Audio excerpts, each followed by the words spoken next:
7 апрель баатыры деп.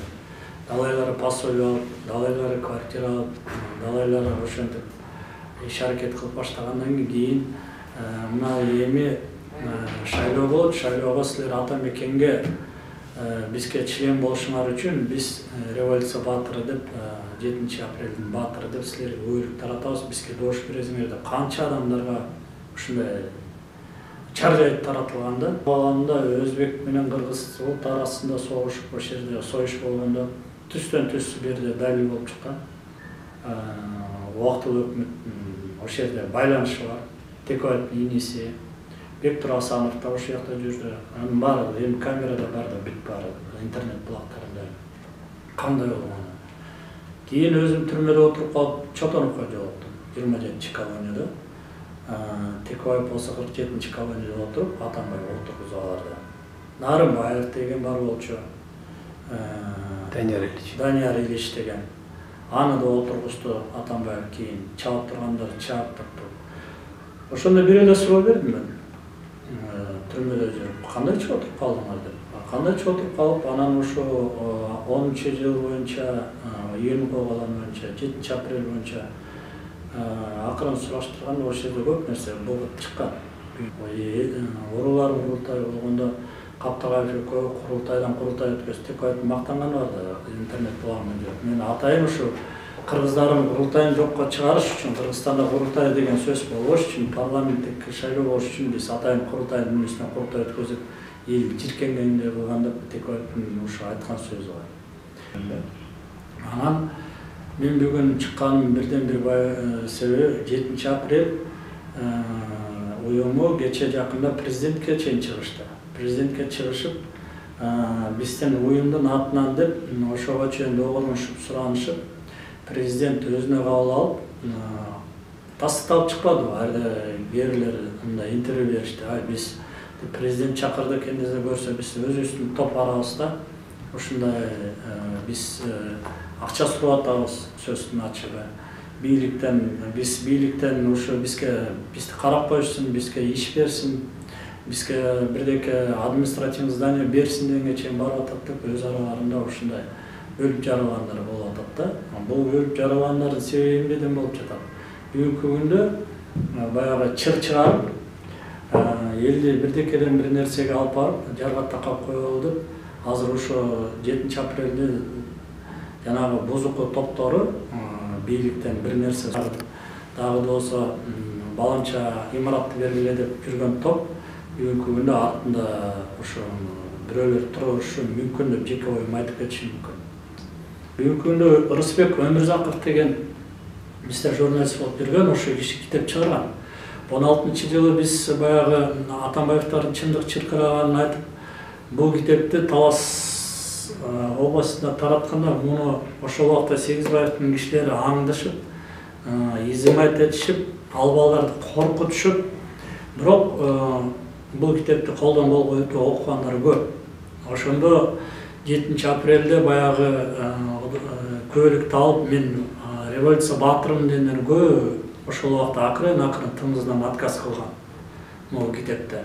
Бу жерде бүт жазылган, ким кандай өлгөн, ким кандай запы жеген, ким кандай иштеген деп ошол убакта күч органдары. 7 апрель жана ошол окуясы боюнча коомдук комиссия түзүлүп, ошого сиз мүчө катары акыркы мезгилде иштеген иш чараңыздардын жыйынтыктары кайсы жекке жетти, кандай жаңы ачылыштар болду, жаңы жагдайлар боюнча? Саламатсыздарбы? Мен 2010 жана 7 апрель боюнча, июнь калган боюнча биз иштерди иштеп, кайсы жыйынтыкка келер боюнча айтып кетерим. Бирден бир себепкер болуп, бүгүнкү күндө айтып отурганым. Бул Кубанычбек Сатимович кечээ айтып кеткен ошол окуялар боюнча резонанс берип, анан 7 апрельчилер капа болушуп, туура эмес түшүнүк болушуп, анан ар кандай иштери, иш аракеттер жүрүп жатканына байланыштуу мен да бир маалымат берейин деп кеттим да. Биринчиден көңүл айтат элем, ошо өтүп кеткен биздин баатырларыбызга деп. революцияда атын туура эмес аташканы менен төңкөрүш болгон, ошол өтүп кеткен биздин жарандарга биздин кыргыз эл журтубузда ошол убакта кайгы өтүп кан кузуп отуруп ошо жарандарыбыз өтүп кеткен ошо туугандарына көңүл айтып кетти. Экинчиден бул туура эмес түшүнүк болуп, биздин топ ошо Бакиевтерди актоо боюнча иш аракет жүрүп жатат деген бүгүнкү күндө тышкы күчтөр 7 апрелдин артында баатыр болмуштардын артынан ошо бирөөлөр түрткү бергенде болуп, алар ошо Бакиевтерди актоо боюнча иш жүргүзүп жатат деген маалыматтарга чыгып жаткандан байланыштуу болгону мен ошо бүгүн айтып кетейин деп өзүмдү ушу интервью берип жатам. 2005-тен 2010-га чейин ала турган болсок, бул окуяда тоодой күнөө алган бийликтин күнөөлөрү тоодой болчу. Эң кызыгы 2010-жылы Тоотер жерин өтөн июнга болгону да, апрель ошо трагедиялык күндөргө да байланыштуу. Эң кызыгы бул баягы убактылуу өкмөттүн кылган иш аракети, анан кандай болуп ошо адамдар атылып кеткен, кандай болуп өлүшкөн, кандайча кимдер баатыр деген намды алышып, канча пособие алышкан, канча квартира алышкан, ошолор боюнча биз ачыктан ачык, караны кара, акты ак деп айтып, ошолор көрсөтүп кетели деп тарых астында аракет кылып ошо иш жүргүзгөн элек. Тилекке каршы бүгүнкү күндө Кубанычбек Сатыновичтин айтып кеткендерине тергишип, ар кандай сөз жүргүзүп, президентке чейин барышып керек болсо, мына ушундай иш аракет болот деп элге терс көрсөткөнгө аракет кылып жатат. Эми айтып кете турган болсок, бүгүнкү күндө өткөн 10-жылга чейин башкарган премьер-министрибиз Данияр Үсөнов бүгүнкү күндө Данил Орицкий болуп жүрөт. Бакиевтер Салиев деген атка конушту, ошентип иш аракеттерин алып кетип, алар төңкөрүшкө жеткизип, элди ошол убакта Агадоповдун эл тыйын кошобойт, светтин баасын көтөрүп, журналисттер өлдү, Мерет Садыркуловду өлтүрүшүп, элдин кандары кайнап, ошол убакытка келип, эл чыгабыз деп калганда, убактылуу өкмөттүн ошол жерден элдин баарын алдап, ошол убакта анан бозогон аттаган өтүгүн өзүм билем, өтүгүн төргөйлөм дегенде болуп, элге кылган иш аракет боюнча ошо кыңыр иштерди биз далилдеп кетсекпи деген аракетте болуп, ошо далилдерибизди бүт кагаз жүзүндө, факт жүзүндө алып чыктык элек да. Эми бүгүнкү күндө айтып кете турган болсок, өзүбүз түрмөгө отуруп чыктык керек болсо, ошо убактылуу өкмөттүн иш аракеттерине сын пикир айтабыз деп 16-жылы бизди Атамбаевдин командасы 14 жылга бизди топту камашкан. Өзүңөр билгендей, интернет булактардан карасаңар аны табасыңар. Биз ошондо чындык чыркырап айтып келатканбыз. Ошол убакта булар убактылуу өкмөттөр канча мародёрлук кылып, канча алтын, канча акча чыгарып кетишкенин. Биз ошондо чындыкты чыркырап айтып келатканбыз. Атамбаевдардын кыргыз элине кандай каранеттик менен, алдоо менен бизди кайсы турмушка алып баратканын биз ошол убакта айтып кеткенбиз. Но тарыхтен тарых экен, кийин Атамбаев өзү отуруп, биз отурган жерге. Анан Атамбаев өзү чыгып, 20-жылдан революция болду. Анан айтып кеткен сөзү бар да, билесиңер. Мен ошо тегерегиме ишенип, көп адамдарды күнөөсүз отургузуп алган экен деп айтканы бар. Анысы айтканда бүгүнкү 7 апрелде баатырмын деп мен өзүм Таластын тургуну болгондо, мен бир фактын айтып кетейин. Таласта баягы 7 апрель бүткөндөн кийин Текебаев абдан чоң ролду ойногон ошол убакта. Отунбаевди коюп, Атамбаевдин артында туруп, чоң ролду ойноп, анан ал убакта бизде раматтылык Болот Шерниязов деген бар эле. Анан алардын влияниясы күчтүү болуп, Талас эле эмес, ошо Кыргызстан боюнча мен өзүм чүйлөп турганда көптөрү көрүп калдым да. Жана көйрөктү берип, 7 апрель баатыры деп. Далайлары пособие алып, далайлары квартира алып, далайлары ошентип иш аракет кылып баштагандан кийин мына эми шайлоо болот, шайлоого силер ата мекенге бизге член болушуңар үчүн биз революция баатыры деп 7 апрелдин баатыры деп силерге буйрук таратабыз, бизге добуш бересиңер деп канча адамдарга ушундай чар жайып таратылганда баягы мыйзамсыз иштер болгонго байланыштуу деп мен ушу ишке башым менен кирип аралашып ушуну текшерип өзүм көргөн чындыктарды эң койгону боюнча 7 апрель боюнча болгону боюнча мен өзүм кошумча салым кошуп кетсем деп кошулганым чын. 10 жылы июнь койгондо убактылуу өкмөттүн канчалык ошол жерде мыйзамсыз иш аракет кылып Батыров эми өтүп кетти, а кишиге баарын жыга берсе болот дегенден алысмын.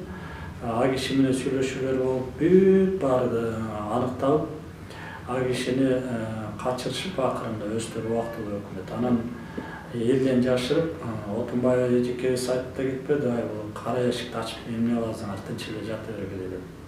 Аны айткандан кийин баягы Кудай берди болуп, көйлүктү алып пенсия эме бийликтен, өкмөттөн акча алгандан кийин аларга Кудай берип, алар жыргап эле жатышпаган, киргиз болгон да. Кийин Атамбаев келип, Атамбаев да ошол жолго түшүп алды, тилекке каршы.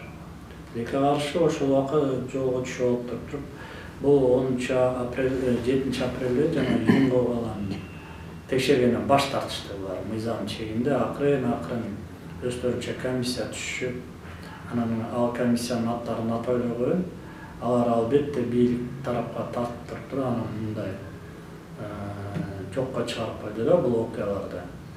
Эми айтып кете турган болсок, эгер мындай ар бирине токтолуп турган болсок, күн койгондо өзбек менен кыргыз улут арасында согушуп, ошол жерде союш болгондо түстөн түз бир жерде далил болуп чыккан. Убактылуу өкмөттүн ошол жерде байланышы бар. Текоевдин иниси Бектур Асанов да ошол жакта жүрдү. Анын баары эми камерада бар да, бүт баары интернет булактарында кандай болгону. Кийин өзүм түрмөдө отуруп калып, Чотоновго жолуктум 27 колонияда. Текоев болсо 47 колонияда отуруп, Атамбаев отургузуп аларды. Нарымбаев деген бар болчу.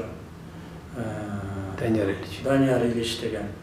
Аны да отургузду Атамбаев, кийин чалып тургандар чаап туруп. Ошондо бир эле суроо бердим мен. Түрмөдө жүрүп, кандай чыга отуруп калдыңар деп.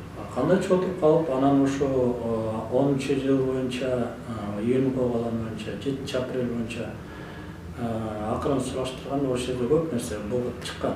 Бүгүнкү күндө аны сураштырып териштирсе болот. Тилекке каршы бүгүнкү бийлигибиз негедир Өмүрбек Черкешевич азыркы күндө элчи болуп отурат.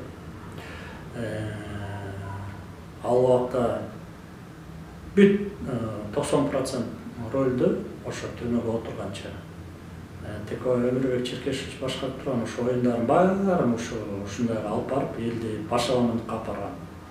Мисалы курултай болгон, элдик курултайлар башталган. Уруулар курултай болгондо Каптагаев экөө курултайдан курултай өткөзүп Текоевдин мактанганы бар да, интернет булагынан жүрөт. Мен атайын ушу кыргыздардын курултайын жокко чыгарыш үчүн, Кыргызстанда курултай деген сөз болбош үчүн, парламенттик шайлоо болуш үчүн биз атайын курултайдын үстүнөн курултай өткөзүп, эл жиркенгенде болгондо Текоевдин ушу айткан сөзү бар.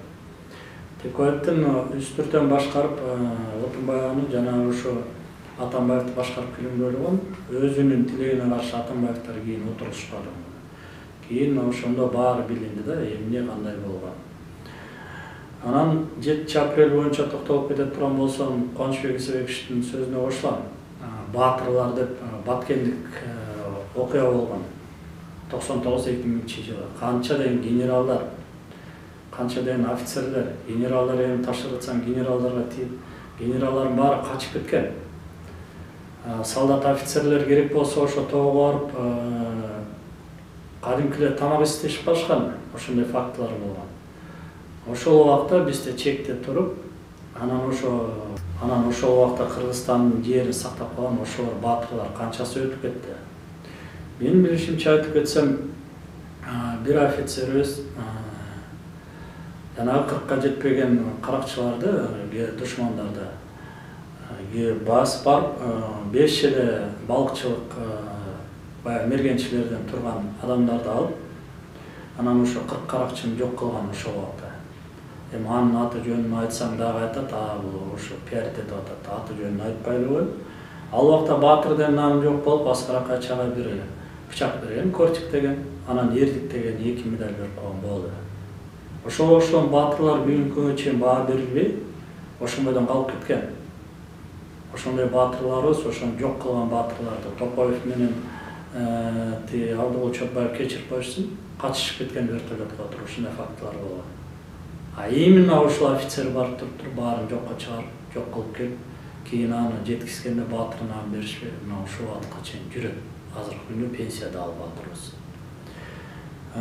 Эми токтоло турган болсок, 7 апрелдер боюнча. Жозе кече эле жакында мына Баткенский события болуп кетти, тажиктер менен согушканда.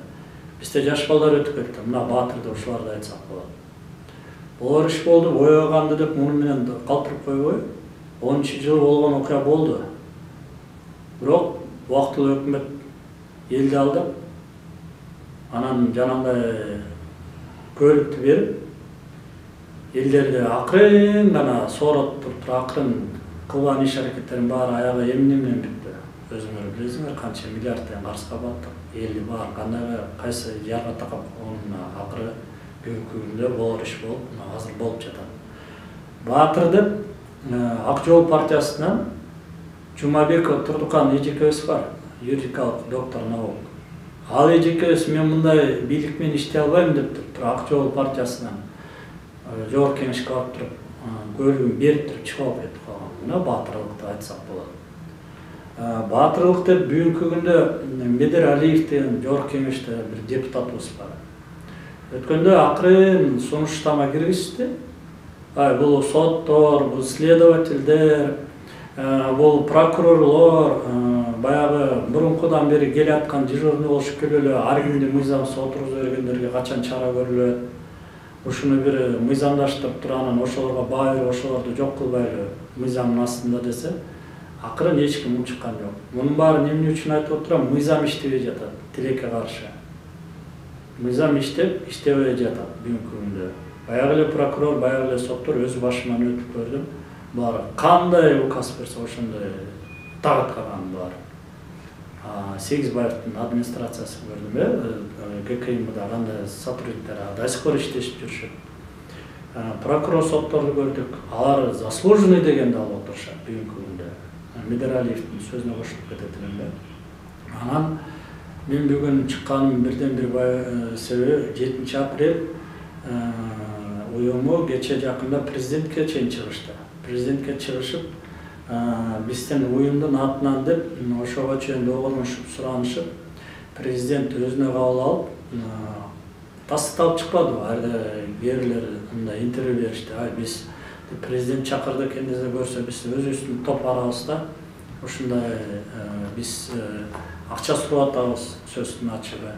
Бийликтен ушу бизди карап коюшсун, бизге иш берсин, бизге бирдеке административный здание берсин дегенге чейин барып атат деп өз араларында ушундай өлүп жаралгандар болуп атат да. Бул өлүп жаралгандардын себеби эмнеден болуп жатат?